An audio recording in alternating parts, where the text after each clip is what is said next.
राधे राधे दोस्तों। मैं रेणु कुमारी संपूर्ण हिंदी साहित्य में आपका स्वागत करती हूँ।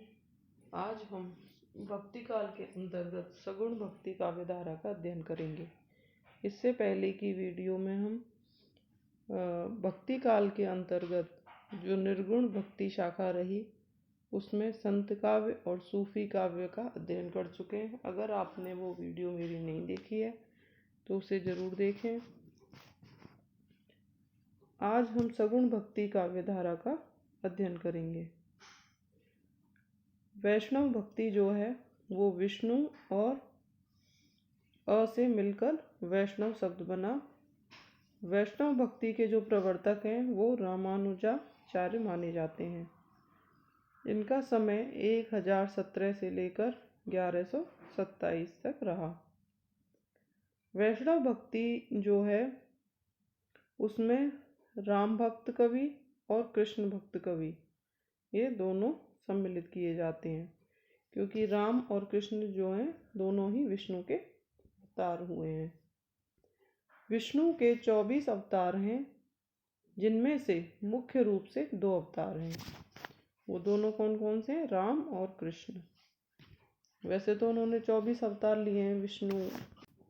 जिन कवियों ने राम को विष्णु का अवतार मानकर काव्य लेखन किया वे राम काव्य धारा में आते हैं। जिन्होंने राम को विष्णु का अवतार मानकर काव्य लेखन किया वो तो राम काव्य धारा में आते हैं। तुलसीदास जी के राम, जिनका हम हिंदी साहित्य के इतिहास में अध्ययन करते हैं, वह दशरथ के पुत्र राम हैं। उनका सगुण रूप है, मानवीय चित्रण है।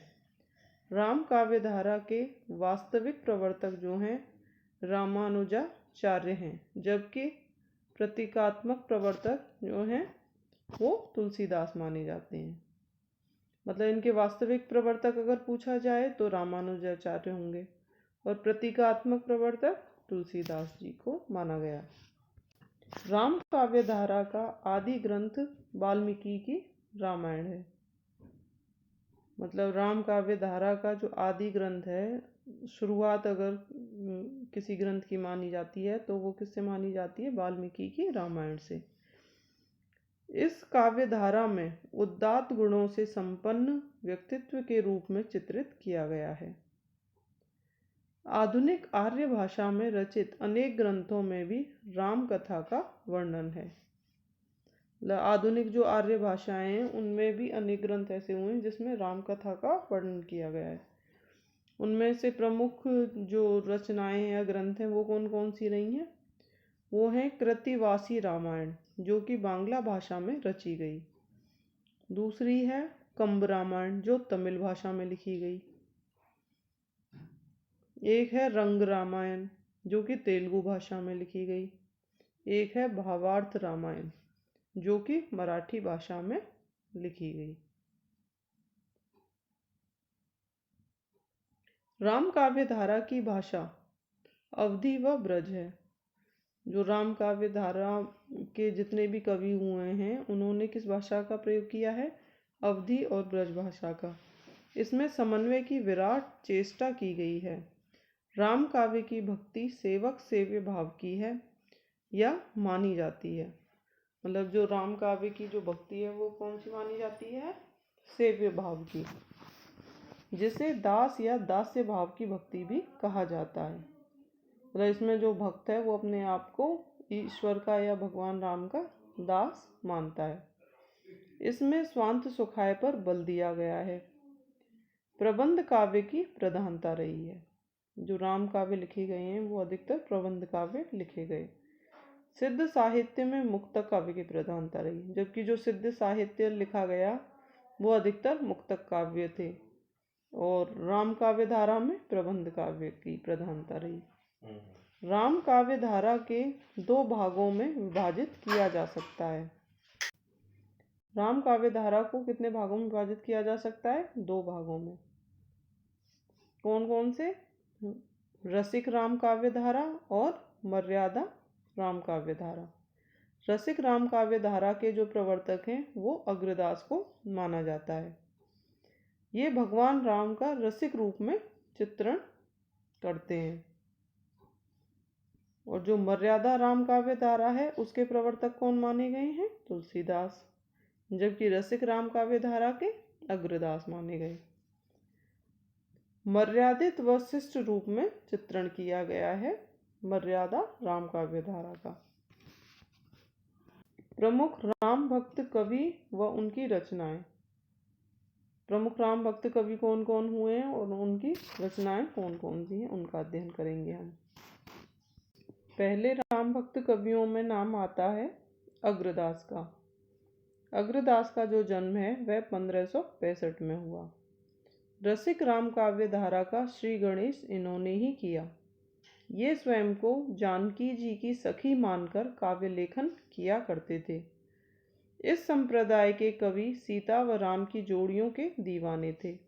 इसी कारण इनके काव्य में अनेक स्थानों पर सीता राम की होली का हुड़दंग, उन दोनों के बीच में जल क्रीड़ाएं, वन क्रीड़ाएं, नौका विहार जैसी घटनाओं का चित्रण किया करते थे। अनेक संस्कृत ग्रंथ में इस प्रकार की भक्ति का उल्लेख है। अग्रदास अग्र अली नाम से काव्य लेखन किया करते थे। अग्रदास जो हैं वो किस नाम से काव्य लेखन किया करते थे? अग्र अली नाम से।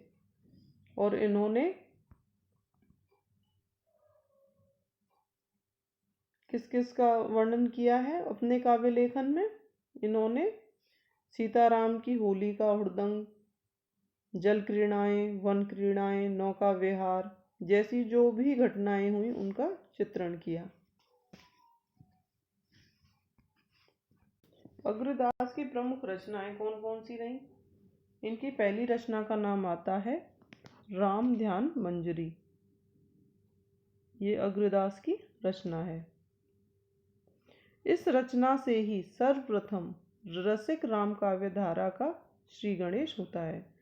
मतलब अगर रसिक राम काव्य धारा का जो प्रथम रचना मिलती है वो अग्रदास की राम ध्यान मंजरी से ही शुरुआत मानी जाती है।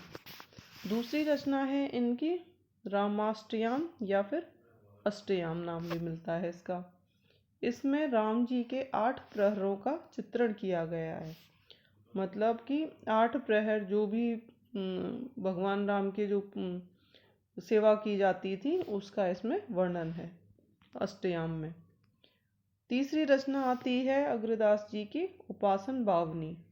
चौथी रचना है पदावली और 5वीं रचना है राम भजन मंजरी। तो ये इनकी 5 रचनाओं के नाम हो गए।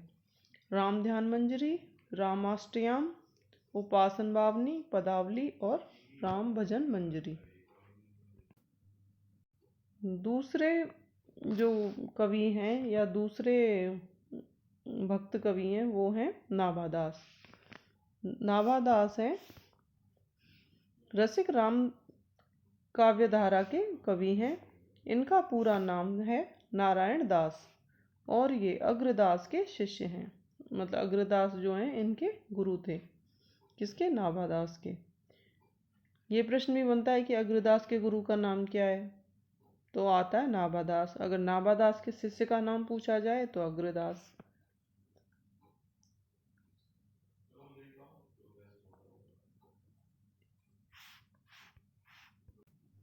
अग्रदास के शिष्य हैं। नाभादास जो हैं अग्रदास के शिष्य हैं। इनके 1585 ईस्वी ग्रंथ का नाम जो 1585 में लिखित है उसका नाम क्या है? भक्तमाल। इसमें 200 से अधिक राम भक्त कवियों का उल्लेख है। कितने? 200 से अधिक राम भक्त कवियों का उल्लेख है। किसमें? भक्तमाल में। किसकी रचना है ये? नाभादास की। जिनमें से अनेक कवि रसिक राम काव्य से संबंधित थे। इसमें राम भक्त कवियों का जीवन चरित्र अनेक छप्पे छंदों के माध्यम से किया गया है। कौन से छंद का प्रयोग किया है? छप्पे छंदों का। इसमें लगभग 316 छप्पे हैं। ये भी पूछे जाते हैं कि कितने छप्पे का प्रयोग किया गया है, तो 316 छप्पे। इनकी जो रचना है वो कौन कौन सी हैं? पहली रचना है इनकी भक्तमाल। नाभादास की रचना है ये भक्तमाल, अष्टयाम और प्रियादास। अष्टयाम इसमें श्रृंगार भक्ति व रसिकता का चित्रण है। और प्रियादास में रसिक राम काव्य धारा के कवि हैं और नाभादास के शिष्य हैं। इसमें ग्रंथ जो है भक्तमाल की टीका, जो कि 1612 में लिखित है, भक्तमाल पर लिखी गई टीका है। भक्तमाल पर लिखी गई टीका किसने लिखी थी? प्रियादास ने। जो भक्तमाल जो टीका है, मतलब भक्तमाल तो लिखी थी किसने? नाभादास ने। पर भक्तमाल पर जो टीका लिखी, भक्तमाल की टीका 1612 में, वो किसने लिखी थी? प्रियादास ने। प्रियादास किनके शिष्य थे? इन्हीं के, नाभादास के शिष्य थे। अगले आते हैं तुलसीदास। इनका जीवन परिचय 4 रचनाओं के माध्यम से जाना जाता है। तुलसीदास की रचनाएं कौन कौन सी हैं? मानस का हंस, जो कि अमृतलाल नागर द्वारा लिखा गया। भक्तमाल की टीका, जो कि प्रियादास द्वारा लिखी गई। मूल गोसाई चरित्र बैनी माधव दास द्वारा लिखी गई। और तुलसी चरित्र ये रघुवर दास द्वारा लिखी गई। ये जो चारों जो रचनाएं हैं, इनके माध्यम से जो तुलसीदास जी हैं उनके जीवन का परिचय हमें प्राप्त होता है। कौन कौन सी? मानस का हंस, भक्तमाल की टीका, मूल गोसाई चरित्र और तुलसी चरित्र। इनके जो रचनाकार हैं उनका नाम भी बहुत बार पूछा गया है, तो इन्हें आप जरूर ध्यान से देखें। मानस का हंस किसने लिखी? अमृतलाल नागर ने। भक्तमाल की टीका प्रियादास। मूल गोसाई चरित्र बैनी माधव दास। और तुलसी चरित्र रघुवर दास। तुलसीदास जो हैं वो सर्वाधिक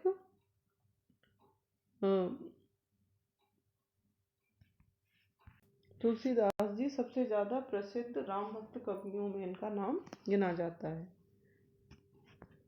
इन चारों का अध्ययन करने के बाद, जो ऊपर हमने जो चारों रचनाएं पढ़ी, उनका अध्ययन करने के बाद इनका जन्म जो है 1532 में दिल्ली के निकट सोरो नामक ग्राम में हुआ तथा इनका विवाह रत्नावली के साथ संपन्न हुआ। मतलब ये जितनी भी रचनाएं ऊपर दी गई हैं उनमें अध्ययन करने के पश्चात ये अनुमान लगाया जाता है कि इनका जन्म 1532 में हुआ और स्थान था सोरो नामक ग्राम, और इनका विवाह हुआ था रत्नावली के साथ। 1632 में इनका देहांत हो गया। ये नंददास के चचेरे भाई माने जाते हैं। जाति से ब्राह्मण थे। कहा जाता है कि इनका जन्म आत्माराम दुबे के यहाँ अमूल नक्षत्र में हुआ था। इनकी माता हुलसीबाई इनको जन्म देते ही देहांत हो गया। पिता ने इनके आकार प्रकार अर्थात जन्म के समय इनके शरीर का आकार 5 वर्ष के बालक के समान था। पूरे दांत थे और ये रोए भी नहीं थे। पिता ने इनको राक्षस समझकर तिरस्कृत कर त्याग दिया। 5 वर्ष तक इनका लालन पालन मुनिया नामक दासी ने किया। इनका संपूर्ण जीवन दुखदायी रहा और इन्होंने कहा, इनके पिता ने, मतलब इनका जब जन्म हुआ था तो इनका जो आकार था वो बिल्कुल एक 5 वर्ष के बालक के समान था। पूरे दांत थे इनके और ये रोए भी नहीं थे। इनको मतलब राक्षस प्रवृत्ति का मानकर उनको त्याग दिया था। तो इनका जो लालन पालन है वो किसने किया था? मुनिया नामक दासी ने। और इन्होंने अपने जीवन के बारे में एक पंक्ति भी लिख कही है, ये दूत कहो अवधूत कहो, राजपूत कहो जुलाही कहो। मतलब मुझे कुछ भी कहो, दूत कहो या अवधूत कहो, राजपूत कहो या फिर जुलाही कहो। गुरु इनके कौन थे? इनके गुरु थे नरहरिदास या नरहरयानंद नाम मिलता है। इन्होंने इनसे प्रारंभिक शिक्षा ग्रहण की। किससे? नरहरि दास जी से प्रारंभिक शिक्षा ग्रहण की। ये पंचगंगा घाट के निवासी थे और बचपन के नाम राम बोला को बदलकर तुलसीदास रखा। जो तुलसीदास का नाम है वो बचपन में क्या था वैसे? राम बोला, क्योंकि इन्होंने अपने मुंह से जो पहला शब्द बोला था उन्होंने राम ही बोला था, इसलिए उसी के आधार पर इनका नाम रामबोला रख दिया।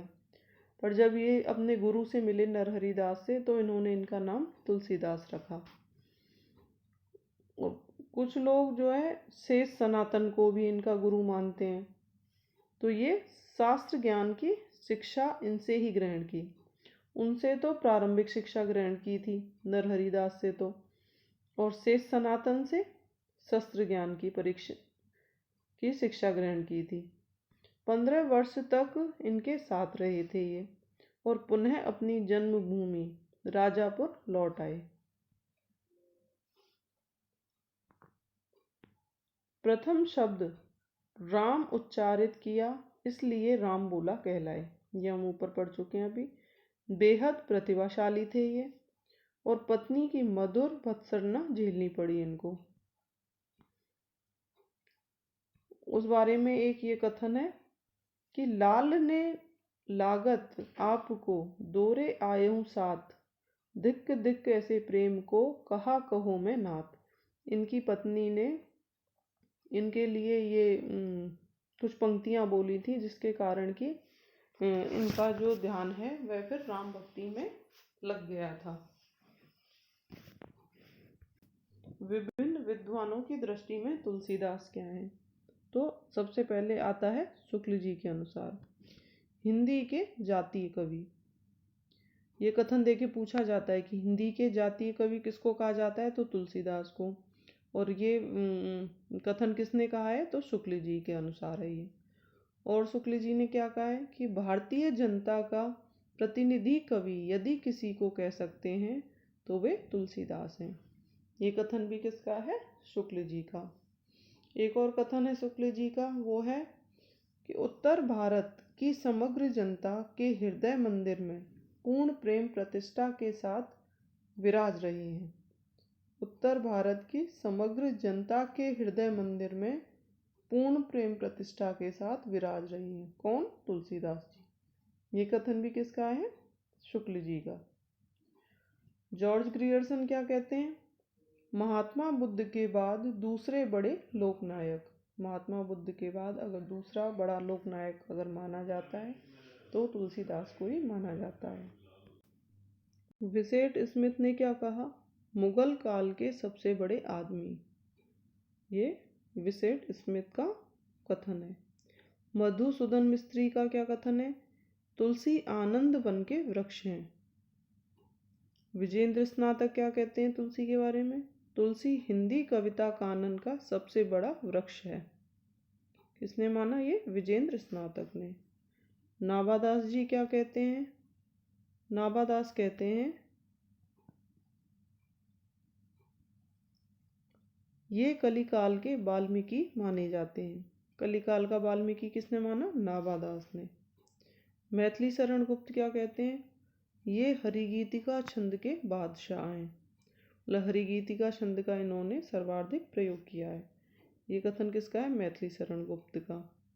मैथिली शरण गुप्त एक और कथन कहते हैं कि तुलसी की बड़ी विशेषता सर्वांग निरूपण व मार्मिक स्थलों की पहचान करना है।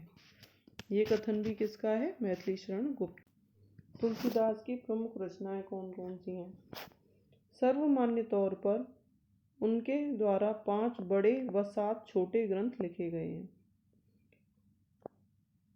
कितने? 5 तो बड़े ग्रंथ लिखे गए हैं और 7 छोटे।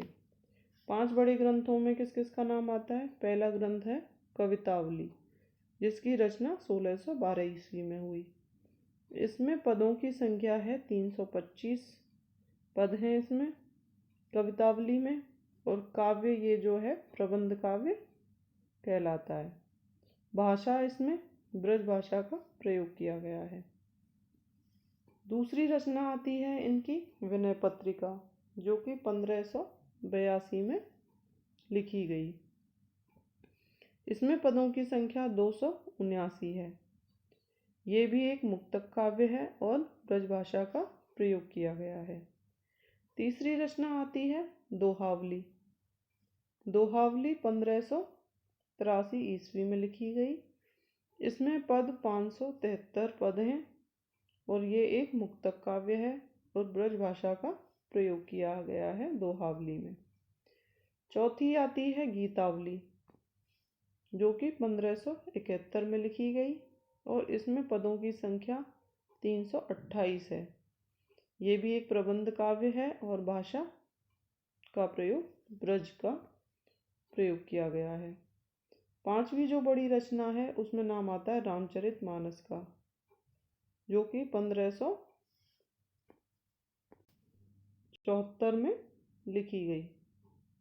ये 74 है, 1574 में लिखी गई रामचरितमानस। ये एक महाकाव्य है जो कि अवधी भाषा में लिखा गया है। तो 5 बड़े काव्यों में कौन कौन से आ गए? कवितावली, विनय पत्रिका, दोहावली, गीतावली और रामचरितमानस। अब बात करते हैं 7 छोटे ग्रंथ इनके कौन कौन से हैं। पहला ग्रंथ आता है कृष्ण गीतावली, जो कि 1571 में लिखा गया। इसमें पदों की संख्या 61 है और यह विविध काव्य की श्रेणी में आता है। ब्रज भाषा का इसमें प्रयोग किया गया है।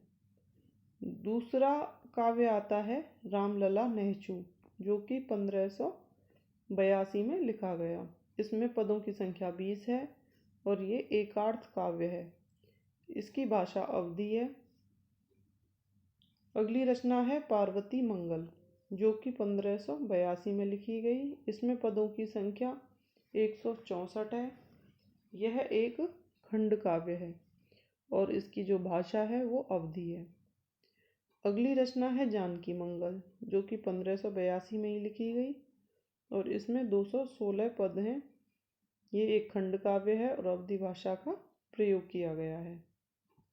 अगली रचना है वैराग्य संदीपनी, जो कि 1612 में लिखी गई। इसमें 62 पद हैं और मुक्तक काव्य रचना है और ब्रज भाषा का प्रयोग किया गया है।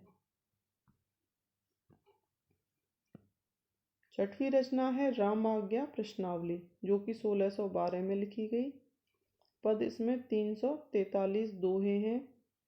विविध काव्य श्रेणी के अंतर्गत ये आता है और इसकी भाषा जो है ब्रज और अवधी दोनों भाषाओं का प्रयोग किया गया है। किसमें? रामाज्ञा प्रश्नावली में। 12वें रामायण, इसकी भी जो समय है 1612 में ये लिखा गया। इसमें 69 छंद का प्रयोग किया गया है और काव्य विविध काव्य की श्रेणी में ये आता है और अवधी भाषा का प्रयोग किया है। रामचरितमानस में 7 कांड हैं। रामचरितमानस में कितने कांड हैं? 7। इन 7 कांडों को याद करने की एक ट्रिक है, जो कि ये है। बालक अयोध्या ने अरण्य की सुंदर लंका को उत्तर दिया। बालक अयोध्या ने अरण्य की सुंदर लंका को उत्तर दिया।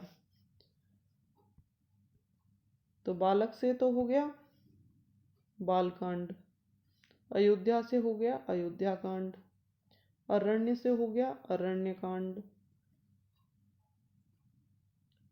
की से हो गया किष्किंधा कांड, सुंदर से हो गया सुंदर कांड, लंका से हो गया लंका कांड और उत्तर से हो गया उत्तर कांड। इस तरह से आप इस ट्रिक को अपनी किसी भी नोटबुक में लिख लें। बालक अयोध्या ने अरण्य की सुंदर लंका को उत्तर दिया। इस तरह से ये 7 क्रम अनुसार याद हो जाएंगे। रामचरितमानस का विश्व की 35 से अधिक भाषाओं में अनुवाद हो चुका है। रामचरित जो मानस है महाकाव्य, उसका कितनी विश्व की 35 से अधिक भाषाओं में अनुवाद हो चुका है। इसमें राम के चरित्र का शिष्ट व मर्यादित वर्णन है। 2 वर्ष 7 माह 11 दिन में ये ग्रंथ पूरा हुआ। इस ग्रंथ को पूरा होने में कितना समय लगा? 2 वर्ष 7 माह 11 दिन, इतने समय में ये पूरा हुआ। हिंदी में सबसे ज़्यादा जो टीकाएँ हैं वह इसी ग्रंथ पर लिखी गई हैं। किस पर? रामचरितमानस पर। कितनी? 60 से 70 टीकाएँ लिखी जा चुकी हैं रामचरितमानस पर। प्रथम जो टीका है रामचरितमानस पर वो किसने लिखी थी? रामचरण दास ने। तुलसी के राम को जानने के लिए ये ग्रंथ पढ़ना चाहिए। तुलसी के जीवन को जानने के लिए कवितावली का उत्तरकांड पढ़ना चाहिए। ये विशेष तथ्य हैं जो कि अगर हमें तुलसी के जो राम है कि तुलसीदास जी किस राम की को मानते थे, तो रामचरितमानस को पढ़कर हम इसका अनुमान लगा सकते हैं। तुलसी के जीवन को जानने के लिए कवितावली का उत्तरकांड पढ़ना चाहिए और तुलसी की भक्ति भावना को जानने के लिए विनय पत्रिका पढ़नी चाहिए। अगर उनकी भक्ति भावना को अगर परखना है तो विनय पत्रिका जो ग्रंथ है उसका अध्ययन करेंगे हम, तो उनके बारे में पता कर सकते हैं। पार्वती मंगल ग्रंथ शिव पार्वती के विवाह की कथा है। जो पार्वती मंगल जो ग्रंथ लिखा है उसमें किस बारे में? शिव पार्वती के विवाह से संबंधित कथा है। इसमें जानकी मंगल में इसमें राम और सीता के विवाह की प्रेम कथा का वर्णन है। अगले कवि आते हैं लालदास। इनकी ग्रंथ का नाम है अवध विलास, जो कि 1643 ईस्वी में लिखा गया। इस रचना में राम के जन्म से लेकर उनके वन गमन तक की कथा का वर्णन है। ये रचना 18 अध्यायों में विभक्त है। इसमें राम कथा से लेकर वन गमन तक का वर्णन किया गया है। किसमें? अवध विलास में। किसकी रचना है अवध विलास? लालदास की, जो कि 1643 ईस्वी में लिखी गई। अगले आते हैं नरहरि वारहड़, जो कि पौरुष रामायण वाल्मीकि की रामायण को आधार मानकर ये ग्रंथ लिखा गया। सातवें हैं प्राणचंद चौहान, जिनका ग्रंथ है रामायण महानाटक, जो कि 1601 में लिखा गया। ये राम कथा है, इसमें भी राम कथा का वर्णन है। ईश्वरदास, इन्होंने कौन सी रचना लिखी? अंगद पैज और भरत मिलाप। ये दोनों रचनाएं बहुत बार पूछी गई हैं। अंगद पैज और भरत मिलाप किसकी रचना है? ईश्वरदास की। केशव चंद्र दास की रचना का नाम है रामचंद्रिका, जो कि 1601 में लिखी गई। 39 विभागों या प्रकाशों में ये विभक्त है। इन शेष 8 ग्रंथों के आधार पर ये रीतिकाल से संबंधित है। जो 8 रचनाएं हम ऊपर जो पढ़ चुके हैं वो तो भक्ति काल से ही संबंधित हैं, परंतु जो केशव दास की रामचंद्रिका है ये रीति काल से संबंधित रचना मानी जाती है। मतलब भक्ति काल में भी इसका नाम आता है और रीति काल में भी। अगले हैं सेनापति, जिनकी रचना का नाम है कवित रत्नाकर, जो कि 1649 ईस्वी में लिखी गई। इस रचना के चतुर्थ और पंचम तरंग राम कथा से संबंधित हैं। कौन कौन से? चौथा और पांचवा तरंग राम कथा से संबंधित है। सेनापति श्लेष अलंकार व ऋतु वर्णन के लिए विख्यात हैं। सेनापति ने अपनी रचनाओं में किसका प्रयोग किया है? श्लेष अलंकार का और ऋतु वर्णन का। आगे हैं कृष्णदास पैहारी, रामानंद के शिष्यों में से एक, अनंत दास के शिष्य। इन्होंने रामावत संप्रदाय की प्रधान पीठ गलताजी जयपुर में स्थापित की। इन्होंने राजस्थान में नाथपंथियों से मठ को छीनकर उसे वैष्णव संप्रदाय के मतावलंबियों को दे दिया। कृष्णदास पैहारी कौन थे? रामानंद के शिष्यों में से ये एक थे। किसके? अनंत दास के शिष्य थे। इन्होंने रामावत जो संप्रदाय है उसकी प्रधान पीठ कहाँ पर स्थापित की? गलताजी जयपुर में। और राजस्थान में नाथपंथियों से मठ को छीनकर किसको दे दिया था? वैष्णव संप्रदाय के मतावलंबियों को दे दिया था। इनके जो ग्रंथ हैं वो कौन कौन से हैं? राजयोग और अष्टयाम। किसके? कृष्णदास पैहारी के। आगे नाम आता है विष्णु दास का। इनके ग्रंथ का नाम है महाभारत कथा, रुक्मणी मंगल और स्नेह लीला। इनकी सभी रचनाओं में मूलतः राम भक्ति का चित्रण किया गया है। विष्णुदास की जितनी भी रचनाएं हैं उसमें राम भक्ति का ही चित्रण किया गया है। इस तरह से हमने भक्ति काल के अंतर्गत राम भक्त कवियों का अध्ययन किया। इससे आगे आने वाले वीडियो में हम कृष्ण भक्ति काव्य धारा के जो मुख्य कवि हैं उनका अध्ययन करेंगे। और आपको मेरा ये प्रयास कैसा लगता है ये कमेंट करके ज़रूर बताएं, और वीडियो को लाइक करना और चैनल को सब्सक्राइब करना ना भूलें। धन्यवाद दोस्तों। राधे राधे।